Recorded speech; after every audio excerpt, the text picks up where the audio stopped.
అందరికీ నమస్కారం. రేపే 100 సంవత్సరాలకు వస్తున్న అతిపెద్ద అమావాస్య మౌని అమావాస్య. ఈ మౌని అమావాస్య అని చోళంగి అమావాస్య అని పేరు. ఈ అమావాస్య శుక్రవారంతో వస్తుంది.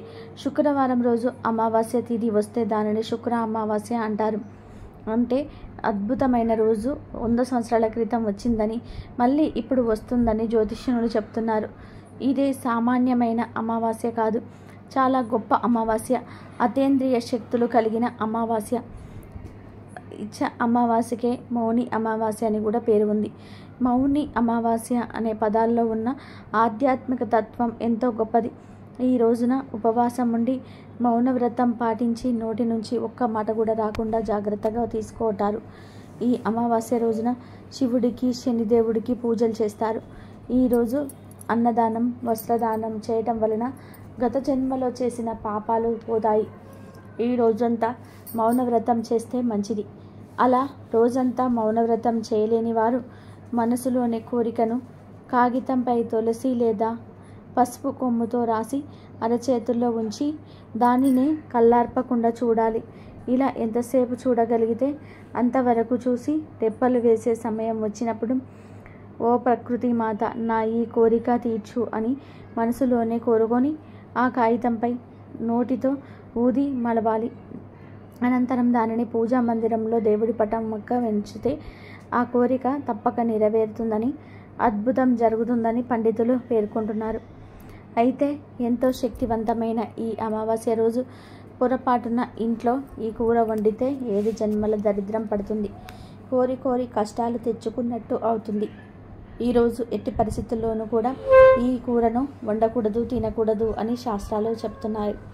కాదని ఈరోజు ఈ కూరను వండినా తిన్నా భవిష్యత్తులో తప్పక అనారోగ్య సమస్యలు వస్తాయి. అంత దరిద్రమే కలుగుతుంది, కష్టాలు బాధలు వస్తాయి, భరించలేని సమస్యలు వస్తాయి, మహాపాపం తగులుతుందని పండితులు కూడా చెప్తున్నారు. మరి ఎంతో శక్తివంతమైన ఈ అమావాస్య రోజు ఏ కూరను తినకూడదో ఇప్పుడు మనం ఈ వీడియోలో వివరంగా తెలుసుకుందాం. ఫ్రెండ్స్, ఫస్ట్ అయితే ఈ వీడియోకి ఒక లైక్ పెట్టి మా ఛానల్ని సబ్స్క్రైబ్ చేసుకొని మాకు సపోర్ట్ చేయండి. ఎంతో శక్తివంతమైన ఈ మౌని అమావాస్య రోజు ఉదయం 6 నుండి 9 గంటల మధ్యలో ఇంట్లో పూజ గదిలో లక్ష్మీదేవి ఫోటో ముందు తామర ఆకు మీద దీపం పెడితే మీ ఇల్లంతా ఐశ్వర్యంతో వెలిగిపోతుందని పెద్దలు చెప్తున్నారు. ఎందుకంటే తామర ఆకు అంటే లక్ష్మీదేవికి ఎంతో ఇష్టం. తామర ఆకు మీద లక్ష్మీదేవి కూర్చొని ఉంటుంది. అటువంటి తామరాకు మీద దీపం ఎలా పెట్టాలి అంటే, ముందుగా ఒక తామరాకును తీసుకొని ఆ ఆకు మీద లక్ష్మీదేవి ఫోటో ముందు పెట్టి గంధం కుంకుమలతో బొట్లు పెట్టండి. తర్వాత ఈ ఆకు మీద ప్రమిదన పెట్టి ఆవు నెయ్యి పోసి 3 లేదా 5 ఒత్తులు వేసి దీపం వెలిగించండి. తర్వాత ఈ దీపాన్ని పూలతో అలంకరించి చిన్న బెల్లం ముక్క నివేదన చేయండి. తామరాకును దొరకని వాళ్ళు తమలపాకు మీద దీపం వెలిగించుకోవాలి. ఈ అమావాస్య రోజు ఎవరైతే ఇలా దీపం వెలిగిస్తారో వారికి ఉండే అన్ని రకాల దోషాలు తొలగిపోతాయి. లక్ష్మీదేవి అనుగ్రహం కలుగుతుంది. ఇల్లంతా ఐశ్వర్యంతో నిండిపోతుంది. అపార ఐశ్వర్య యోగం సిద్ధిస్తుంది. ధనలాభం కలుగుతుంది. కనుక ఈరోజు అందరూ తప్పక ఇలా దీపం వెలిగించి శుభ ఫలితాలను పొందండి. మౌని అమావాస్య రోజు స్త్రీలు పురుషులు ఎవరు కూడా కొన్ని పనులు చేయకూడదు అని శాస్త్రాలలో ఉంది. మౌని అమావాస్య రోజు ఎట్టి పరిస్థితుల్లోనూ కూడా భార్యాభర్తలు శారీరక సంబంధాలు పెట్టుకోకూడదు. ఎందుకంటే ఈరోజు ప్రతికూల శక్తులు ఉంటాయి. ఒకవేళ తెలియక ఈరోజు భార్యాభర్తలు కలిస్తే వారికి పుట్టే బిడ్డ శారీరక వైకల్యంతో పుడతాడని పురాణాలు చెప్తున్నాయి. కనుక మౌని అమావాస్య రోజు భార్యాభర్తలు సంగమించకూడదు. మౌని అమావాస్య రోజు ఎవరిపైన కోపం ప్రదర్శించకుండా ఈరోజు ప్రశాంతంగా ఉండాలి. తక్కువ మాట్లాడుకోవాలి. దైవంపై మనసు లగ్నం చేయాలి. ఈరోజు పొరపాటున అనకూడని మాట అంటే మీ జీవితంపై ఆ మాటల యొక్క ప్రభావం పడుతుంది. కాబట్టి ఈరోజు వీలైనంత వరకు మౌనంగా ఉండండి. మౌని అమావాస్య రోజు మర్రి చెట్టుకు ప్రతికూల శక్తులు వస్తాయి. కాబట్టి ఈరోజు మర్రి చెట్టు దగ్గరకు వెళ్ళకూడదు. పొరపాటున కూడా వాటిని తాకకూడదు. ఈ అమావాస్య రోజు పొరపాటున కూడా సూర్యోదయం తర్వాత నిద్ర లేవకూడదు. అంటే సూర్యోదయానికి పూర్వమే నిద్ర లేవాలి. ఇలా ఈరోజు చేయకపోతే అది దరిద్రానికి సంకేతం. ఇలా నిద్ర లేచి తలస్నానం తప్పకుండా చేయాలి. ఈ అమావాస్య రోజు తలస్నానం చేయకపోతే దరిద్రం. ఇలా తలస్నానం చేసే సమయంలో షాంపూలు ఏమీ వాడకుండా కేవలం తల మీద నీటిని మాత్రమే పోసుకోవాలి. ఈరోజు షేవింగ్, గడ్డం చేసుకోవటం, గోర్లు కత్తిరించుకోవటం అస్సలు చేయకూడదు. ఇలాంటి పనులు ఎంతో శక్తివంతమైన ఈ అమావాస్య రోజు చేస్తే దరిద్రం చుట్టుకుంటుంది. ఇలాంటి పనుల వల్ల భవిష్యత్తులో ఆర్థిక సమస్యలు ఎదురవుతాయి. పూర్వం అమావాస్య రోజు మధ్యాహ్నం మాత్రమే భోజనం చేసి రాత్రి అల్పాహారం తీసుకునేవారు. ఎందుకంటే అమావాస్య రోజు రాత్రి ఆహారం భుజించటం అనారోగ్యానికి దారి తీస్తుంది. ఇక ఈరోజు ముఖ్యంగా ఉదయం 5 నుండి 6 గంటల మధ్యలో, సాయంత్రం 5 గంటల నుండి 6 గంటల మధ్యలో తలకు నూనె పెట్టుకోకూడదు. ఈ అమావాస్య రోజు ఇలా చేస్తే దరిద్రం పడుతుంది. అదే విధానంగా ఈ అమావాస్య రోజు పొరపాటున కూడా మధ్యాహ్నం నిద్రించకూడదు. దరిద్ర దేవతను ఆహ్వానించినట్లు అవుతుంది అని శాస్త్రాలు చెప్తున్నాయి. మౌని అమావాస్య రోజు గంగా నది పవిత్రంగా మారుతుంది. అందుకే ఈరోజు ప్రతి ఒక్కరు కూడా గంగా స్నానం చేస్తారు. ఈరోజు వారణాసిలో జనాలు గంగా నది స్నానాలకు పోటెత్తుతారు. గంగా నదిలో స్నానం చేసేవారు సకల దరిద్రాలు పోతాయి, సకల పాపాలు పోతాయి, శరీరం పరిశుద్ధమై అత్యంత శక్తివంతంగా వస్తుంది. గంగా నదిలో స్నానం చేయని వారు దగ్గరలో ఉండే నదిలో స్నానం చేస్తే మంచిది. నదిలో, చెరువుల్లో, కాల్వల్లో ఇలా పారే నీటిలో స్నానం చేయాలి. అవి కూడా అందుబాటులో లేకపోతే బావి నీటితో లేదా బోరు నీటితో కూడా స్నానం చేయాలి. ఏది కుదరని వారు ఇంట్లోనే స్నానం చేయవచ్చు. ఇంట్లో స్నానం చేసేటప్పుడు ఆ నీటిలో గుప్పెడు వేపాకులు అంటే లేత వేపాకులను తెచ్చి చేతితో నలిపి నీటిలో వేసుకొని కానీ లేదా 1/2 స్పూన్ పసుపు కానీ నీటిలో వేసుకొని స్నానం చేయాలి. ఈరోజు ఇలా వేపాకులను కానీ పసుపును కానీ నీటిలో వేసుకొని స్నానం చేస్తే 1,000,000 జన్మల పాపాలు పోతాయి. ఆ నీటి ద్వారా పోడ్చుకుపోతాయి. మీ శరీరానికి నూతన శక్తి వస్తుంది. జన్మల పాపాలు పోయి 1,000,000 జన్మల పుణ్యం వస్తుంది. కాబట్టి మౌని అమావాస్య రోజు అందరూ కూడా ఈ విధంగా స్నానం చేసి శుభ ఫలితాలను పొందండి. ఇలా స్నానం చేసేటప్పుడు గంగే చ యమునే చైవ గోదావరి సరస్వతి నర్మదా సింధు కావేరి జలేస్మిన్ సన్నిధి కురు అనే మంత్రాన్ని ఉచ్చరించాలి. ఇలా చేయటం వలన దేశంలోని అన్ని పవిత్ర నదుల ఆశీర్వాదం వాటి అంశాలను స్నానం చేసే నీటిలో చేరుతాయనేది శాస్త్రోక్తి. ఇలా ఈరోజు చేసే స్నానానికి కూడా ఎంతో ప్రాముఖ్యత ఉంటుంది. ఇక ఎంతో శక్తివంతమైన ఈ మౌని అమావాస్య రోజు పొరపాటున కూడా చిక్కుడుకాయ కూరను తినకూడదు.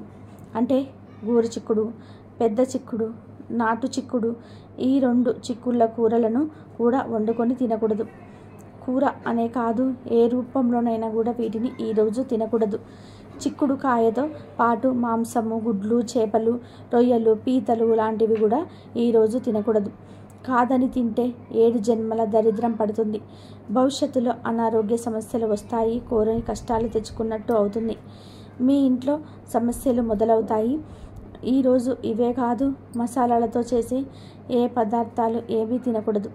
హెవీ ఫుడ్ తినకూడదు. కేవలం సాత్విక ఆహారాన్ని మాత్రమే తినాలి. ఈ ఒక్కరోజు రాత్రి అన్నం ఆపేసి అల్పాహారం తింటే మంచిది. ఇక ఈ మౌని అమావాస్య రోజు అందరూ ఈ ఆహార నియమాలను పాటించండి. ఇక ఈ అమావాస్య రోజు ఒక 5 వస్తువులను దానం చేస్తే 1,000,000 జన్మల పుణ్యం వస్తుందని శాస్త్రాలలో ఉంది. ఆ 5 వస్తువులు ఏమిటో తెలుసుకుందాం. మొదటిగా మౌని అమావాస్య నాడు స్నానం చేసి ఆ తర్వాత ధాన్యాన్ని అంటే బియ్యాన్ని బ్రాహ్మణుడికి కానీ లేదా పేదవాడికి కానీ దానం చేయాలి. ఇలా చేయటం వల్ల పూర్వీకులు ఇహలోక యాత్రలో ఆహారాన్ని పొందుతారని, ఆ ఆహారంతో వారు సంతృప్తి చెందుతారని పెద్దలు చెప్తున్నారు. ఇక రెండవది ఆవు పాలు. ఈ రోజున ఆవు పాలను ఎవరైనా పేదవారికి దానం చేస్తే మీ పూర్వీకులు మోక్షాన్ని పొంది సంతృప్తి చెందుతారు. ఆవు పాల దానం చేయడం ద్వారా దేవతలు, పితృదేవతలు కూడా సంతోషిస్తారు. మూడవది ఆవ నూనె. మౌని అమావాస్య రోజున ఆవ నూనెను అవసరమైన వారికి దానం చేయడం వల్ల పూర్వీకుల ఆశీర్వాదం, జీవితంలో ఆనందం లభిస్తాయి. ఈ రోజున ఆవ నూనెతో పాటు నువ్వుల నూనె, అన్నము, జామకాయ దానం చేయడం ద్వారా శుభప్రదంగా భావిస్తారు. నాలుగవది దుప్పటి. మౌని అమావాస్య రోజున పేదవారికి దుప్పటి దానం చేయడం ఉత్తమం. జ్యోతిష్య శాస్త్రం ప్రకారము దుప్పటిని దానం చేయడం వల్ల గ్రహాల ప్రభావం తగ్గుతుంది. పూర్వీకుల మోక్షానికి కూడా సహాయం పడుతుంది. పూర్వీకులు దుప్పట్లను దానం చేయడంతో సంతోషిస్తారు. వారి వారసులు సంతోషంగా ఉండాలని ఆశీర్వదిస్తారు. అలాగే పంచదార, ఈరోజు పేదవారికి పంచదార దానం చేయడం వల్ల మీ జీవితం మధురంగా మారుతుంది. ఆర్థిక సమస్యలు తీరుతాయి, కష్టాలు పోతాయి అని పెద్దలు చెప్తున్నారు. కనుక మీరు కూడా ఈ 5 వస్తువులలో ఏదో ఒకటి దానం చేసి శుభ ఫలితాలను పొందండి. ఇక పుష్య మాసంలో వచ్చే చోలంగి అమావాస్య అంటారు. జీవనది అయిన గోదావరి పాయల్లో ఒకటి సాగరాన్ని సంగమించే చోటు కాను వల్ల ఇక్కడ స్నానం చేస్తే నదిలో సముద్రంలో ఏకకాలంలో స్నానం చేసినంత విశేష ఫలం పొందుతారు. చోలంగి అమావాస్య రోజు జీవనది అయిన గోదావరి సముద్రంలో కలిసే చోటు వద్ద స్నానం ఆచరించి పితృతర్పణం కావిస్తే వారి పితృలు 21 తరాలకి నరకలోక యాత్రను విముక్తి పొందుతారని, తత్ఫలితంగా స్వర్గలోక ప్రాప్తిని సిద్ధిస్తాయని పురాణాల కథనాలు చెప్తున్నాయి. తుల్యుడు, ఆత్రేయుడు, భరద్వాజుడు, కౌశికుడు, జమదగ్ని, వశిష్ఠుడు ఇలా 6 ఋషులు కొనిపోయి సాగుల వారి పేర్లతో పిలువబడుతున్నాయి. పుష్య అమావాస్య రోజున సప్తదోష నివారణకే నదీ స్నానం, పితృతర్పణం, పిండ ప్రదానం, శివాలయ అంతర్భాగమైన రావి చెట్టు ప్రదక్షిణలు, శివారాధన చేయాలని, తద్వారా సకల జాతక దోషాలు తొలగించుకోవాలని శాస్త్రాలు చెప్తున్నాయి. తూర్పుగోదావరి జిల్లా కాకినాడకు దక్షిణంగా యానం రోడ్డు మీద 3 మైళ్ళ దూరాన చోలంగి అనే గ్రామం ఉంది. గోదావరి 7 పాయలలో ఒకటైన తుల్య భాగము ఇక్కడ సముద్రంలో కలుస్తుంది. ఈరోజు ఇక్కడ గోదావరి నది స్నానం చేస్తే ఎంతో పుణ్యం వస్తుందని పెద్దలు చెప్పారు. గోదావరి నది నీటిలో గంగాజలాన్ని కూడా పవిత్రం చేయగలదు. జీవనది అయిన గోదావరి పాయల్లో ఒకటి సాగరాన్ని సంగమించే చోటు కావటం వల్ల చోలంగి సమీపాన స్నానం చేస్తే నదిలోను సముద్రంలోను ఏకకాలంలో స్నానం చేసినంత విశేష ఫలితం పొందుతారు. ఇదండి ఈరోజు వీడియో. నా వీడియో కనుక మీకు నచ్చినట్లయితే ప్లీజ్ లైక్ చేయండి, షేర్ చేయండి, సబ్స్క్రైబ్ చేయండి. మరొక మంచి వీడియోతో మళ్ళీ కలుద్దాం.